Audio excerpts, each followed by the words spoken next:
and welcome to an all-new season of Elon Phoenix Weekly. I'm Taylor Schmidt, and we'll be joined by Taylor Lundquist and others in just a second. This episode, we are breaking down the CAA men's and women's basketball tournaments, including the men's journey to their first ever conference championship game. With that being said, I'll send it over to Taylor, who's outside the Schar Center, to break down the men's basketball tournament run. Thank you, Taylor. Alongside Gray Oss, Javik Blake, I'm Taylor Lundquist outside Schar Center for our CAA tournament special. Men's basketball, we'll start with them. They had a phenomenal CAA tournament run. Winning 7 of their last 8, Elon men's basketball went on a tear after losing their first 7 CAA matchups.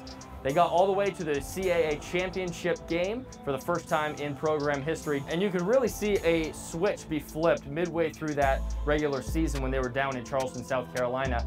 After they lost the first one, Gray, to the Cougars, they decided not to watch film that night before playing the next day, and that was really when they started to turn it on. They won their last 4 in regular season, went into the CAA tournament with some momentum, and beat Towson in the first round by 21. And finding that consistency was really just based on finding the right lineup, because after Jillens Butler went down, it was all about, okay, who can play that 2 and 3 consistently? And they found it in Darius Burford. Darius Burford was really the spark plug that Elon needed. And to find it in a freshman who was not highly touted coming in, it was just a big turning point. And when you have Hunter McIntosh as well, Simon Wright and Hannah all on the court at the same time, and Hunter Woods, who took much more of a reserve role coming off the bench during that 7-game run and ultimately in the championship game. It was all about finding that right lineup, and they found it with the insurgence of Darius Burford. And Darius Burford ended up being all-conference rookie team, Hunter McIntosh, all-CAA second team, and they, as you mentioned, Greg, kind of found their groove, and you can see Mike Schrage in going into his 3rd year now. In his 2nd year, got to the conference championship game. How have they rallied around him to really build that culture? Well, I think the biggest thing is the culture that he's created these last couple of years, because you look at teams around college basketball that are really, really young. 2 come to mind right away, Kentucky and Duke. Neither of them made the NCAA tournament, and both of them really struggled all season long because the freshmen just didn't get time to play together and didn't get time to gel. But one of the biggest things and one of the biggest testaments to head coach Mike Schrage this year is he was able to get those freshmen to gel, and coming off that second pause, you could see they completely gelled. They were playing as if they had been playing together for 3 or 4 seasons and not 7 conference games. And that really just led to an explosion. And you could really see that they're rallying around each other, using the energy, feeding off of each other. When they beat Hofstra in the semifinals of the CAA tournament, they had 18 offensive rebounds, in large part because of the young big man, Michael Graham, one of the big bright spots that they got out of this season, and he really emerged for them as a great role player, the 6'9" forward from Brooklyn, New York. What can you say about this young freshman and sophomore group that Elon has moving forward? I mean, the only way to go right now is up. I mean, we mentioned it, CAA semifinals 2 years ago, championship this year. And then with Michael Graham, the insurgence of him, another spark plug that came in off the bench. What you got from Michael Graham was what you couldn't really get from, Chuck Hanna or Federico Pozier at the end of the year, was you could have someone come in who was really built on athleticism, really athletic kid, and so he'd come in, he could get block shots, and he only played at 1 speed. He knew how to play fast, and he would get rebounds, get some dunks as well, and if you could dump it inside, he had a little mid-range game as well. And so Michael Graham was just really strong off the bench, and so if Chuck Hanna or Simon Wright needed a break, there was an insurgence that came from Michael Graham and was really just a great overall season for him as a role player. And for both of you, the big win in that tournament was against the #1 seed, James Madison. Naturally, they were without their star player in Matt James, who was the CAA Player of the Year. But if you look at that one, that really gave them the momentum moving forward. They won that one 72-71. They were down 10 at halftime, came back and won the second half 43-32. What'd you see from them? I think the biggest thing throughout this tournament run was this was a team that finally hit their stride and was finally consistently playing. Because when you have 2 pauses during a season, one during non-conference play, one during conference play, you aren't allowed to practice, you aren't really allowed to do much, and it you get a chance to take a step back, but then you got to go right back into game action against a team who's been playing consistently. So this was a team that finally got to consistently play, finally came together, and we saw that the second half really became their half throughout that second part of the year. And you saw it in that James Madison game, which they really turned it up to 11 that second half, and it was fantastic to watch. Well, an impressive season for the men's program, making it to the championship game for the first time in program history. Again, ending with a fairly impressive record of 10-8, as Javik mentioned, the multiple pauses throughout the season. We'll talk about their program moving forward later on in the show, but for now we'll take a break and come back. We'll break down the CAA women's basketball tournament on the other side. My goals matter. My goals matter. My goals matter. My dreams matter. My dreams matter. My dreams matter. My future matters. My future matters. Black lives matter. Black lives matter. It's not enough just to listen. We must act now. Our struggles may be different, but we stand in solidarity. We are one CAA family.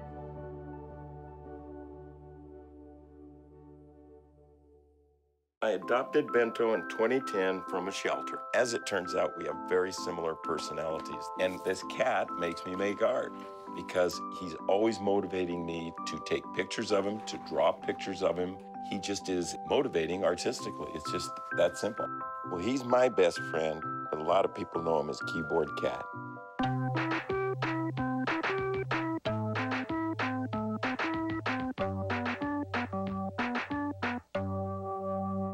We welcome you back to our Elon Phoenix Weekly CAA Tournament Special. Gray Ost, Javik Blake, I'm Taylor Lundquist once again.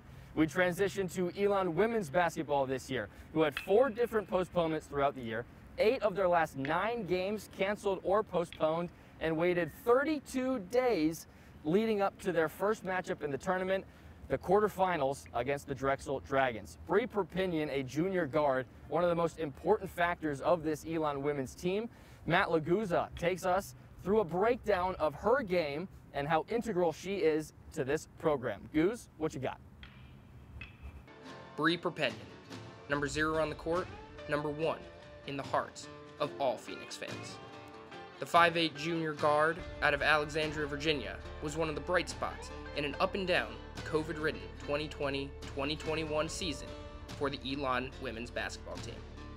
Elon finished 7-8 overall with a 3-5 record in conference play, but that did not stop Bree from showing off her vast skill set. Bree is a leader on the team both on and off the court, but when she steps on the court, she is in charge. She led the team in total minutes with 420, which was 84 more than the second most on the team. Although she had a down year when it came to scoring, only scoring 9.9 points per game, she made sure to make her mark in other areas. She led the team in assists with 48, while also making her presence known on defense, snagging 22 steals, which was the best on the team by 9. Bree flies down the court like a flash. Her speed and quick hands allow her to get by defenders with ease. Her presence on the court is feared by defenders and opens up her teammates because of it. Bree's ability to find her open teammate is the highlight of her game. No matter what, she will always be able to dish the ball out beyond the arc or make the difficult pass inside to the post. Bree is tough. Despite her small frame, she is not afraid to drive the ball inside and take contact. She led the team in free throw attempts with 50 and shot an outstanding 74% from the charity stripe. There is no stopping Bree. No matter what the situation is, you're going to have trouble denying her the basket. Whether she's driving inside, pulling up from mid-range, or shooting from beyond the arc, Bree can do it all. Next year, Bree Perpignan is going to be entering her senior season at Elon.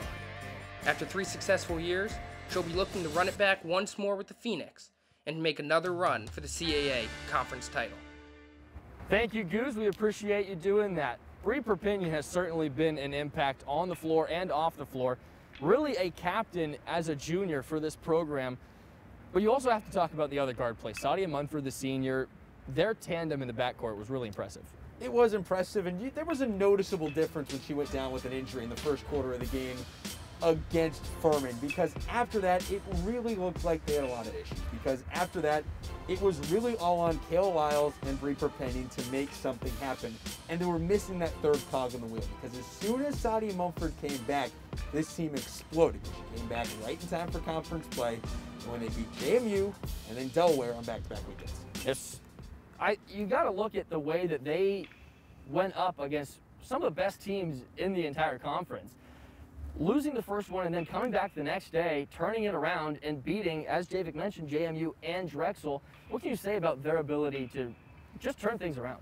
It just shows you where this team could go. I mean, they would lose the first game to either JMU or to Drexel, or they won the first game, Delaware, and then they would come back and they beat both teams by 22 points. So I think that's just a testament to Charlotte Smith and the way that she can adjust, watching film, breaking it down, because in that second game against JMU, they just completely shut down Kiki Jefferson. Peyton McDaniel couldn't get anything going, and that's a testament to this defensive pressure put on by Kayla Lyles and Ariel Colon alike on the wings. So you got to think that the defensive message was there going into those two games against Delaware and JMU, and the players responded well. And in the last couple of years for this program, you haven't really seen very many new faces in terms of transfers.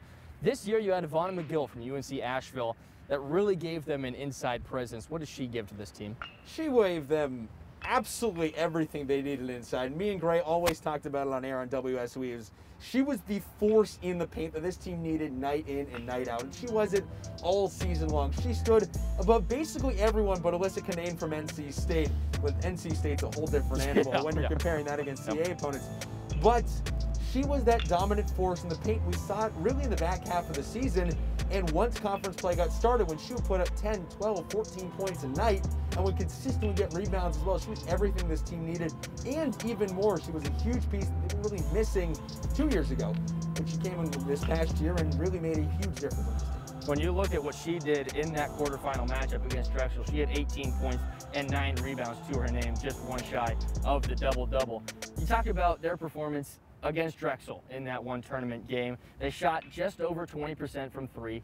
Drexel was shooting over 50% from three, and it's just hard going up against Keishana Washington and Nihil.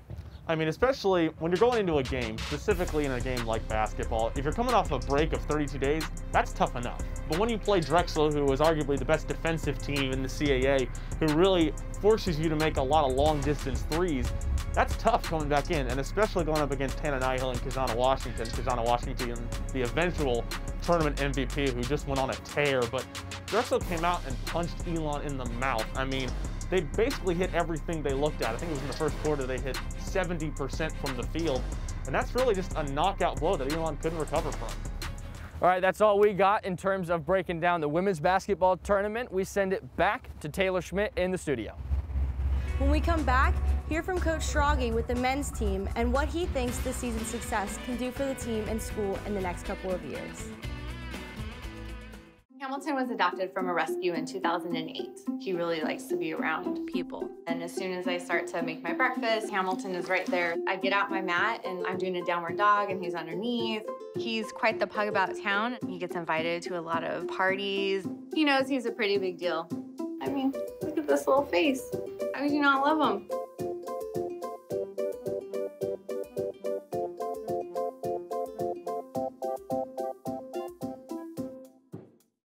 There are 16 million children struggling with hunger in America.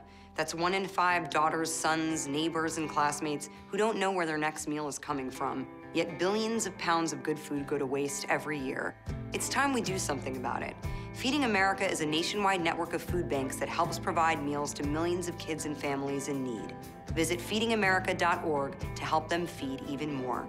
Together, we can solve hunger. Together, we're feeding America. Welcome back to our CAA tournament special. The Elon men's basketball program was slated to finish 5th in the preseason conference rankings. Injuries plagued the team and resulted in an 8th seed in the tournament.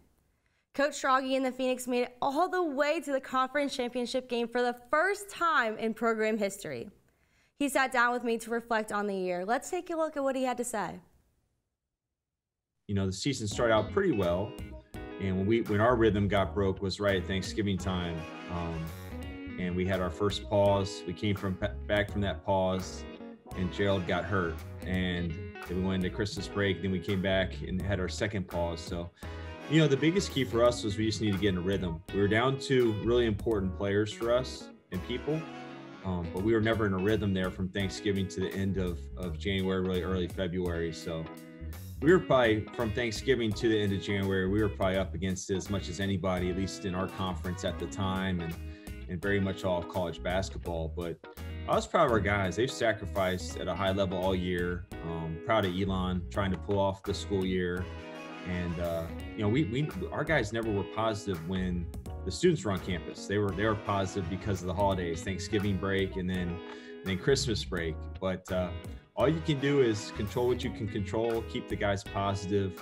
You know, I've been fortunate and blessed to have a lot of great experience, but really not experienced handling a pandemic, right? Or I never Zoomed in my life before this year. So you're pretty much following your instincts and doing what you prepared to do. You're just doing it through this medium more than, you know, hands-on in person. And that started last summer and spring to be, you know, this time of this year when this all really broke and we're away from our guys. So getting used to communicating this way. And for a long time, it wasn't a whole lot of basketball. It was just, hey, how you doing? And talking about issues going on in our country, our world, and talking about staying positive through the pandemic too. And eventually when we got the basketball talk last summer, it was interesting. You know, we had to create more video for our guys to see rather than just get them on the court and showing them. I thought we were creative, even during our pauses this year. The first pause, we did a lot of basketball stuff. The second pause, I think we're a little bit zoomed out, to be honest. And so for us, we were far enough along the season. We had a foundation of how we were going to play, what we're going to do. It's more just, hey, connecting with the guys, FaceTime, and keeping them positive. Hey, this many days left. Let's get back to where we can get back practicing. And when we resumed practice on the second pause, we had 6 weeks left until the first day of our conference tournament. And we just put a calendar up and kind of marked off each day, like, let's get to that point, and then let's cherish every single day we have together as Team 108 is what we called our team this season, 108th team in Elon basketball history. Let's just cherish every moment and max it out. It's been a crazy year for everybody, including us. Let's just take advantage of every opportunity we have together going forward. Thank you, Taylor. And looking towards next year, Javik, for the men's program, they've got a lot of returners, only losing Ikenna Naduba and Simon Wright to attrition. You've got a great group of freshmen, 2 of which redshirted this year. And you got to think that Coach Schrage in the recruitment process is going to bring in new guys. You just laid out everything, because if you're this team, next year, next March, you're putting in your dancing shoes and you're going to the tourney for the first time in program history. Gray, what do you got? I mean, I could not be more bullish about Elon basketball next year. I mean, like you said, only losing Duba and Simon Wright, 2 big pieces, but we didn't get a full season of Jade and Michael, limited minutes for Michael Graham, and 2 new recruits coming in as well, featuring RJ Nord, who I have a feeling could be very special next year. And if you look towards the women's program moving forward, they're losing 3 seniors. Coach Charlotte Smith is never one to have her program fall out of it.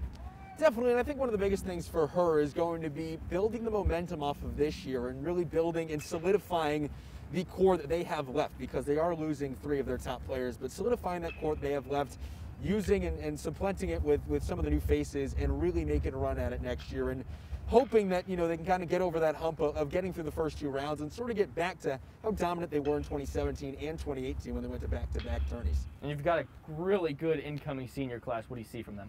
I mean, it's all on their shoulders. I mean, Bree Perpignan, Kayla Lyles, and Ivana McGill as well, all entering their senior seasons. So again, it's all on them. I mean, you got a great wing, got a great point guard, and you got somebody down low. If you want to make a great tournament run in either women's or men's, you need a great point guard, and you got to have somebody down low who can dominate every night, and that's what they have. So it's all going to be about the reserves, in my opinion, though. It's going to be who can step up in the place of, you know, Jalen Powell or an Ariel Cologne next season. Well, that's all from us here outside Schar Center. On behalf of the entire crew, Gray Ost, Javik Blake, Taylor Schmidt back in the studio, I'm Taylor Lundquist. We appreciate you joining us for the Elon Phoenix Weekly CAA Tournament Special. Have a good one.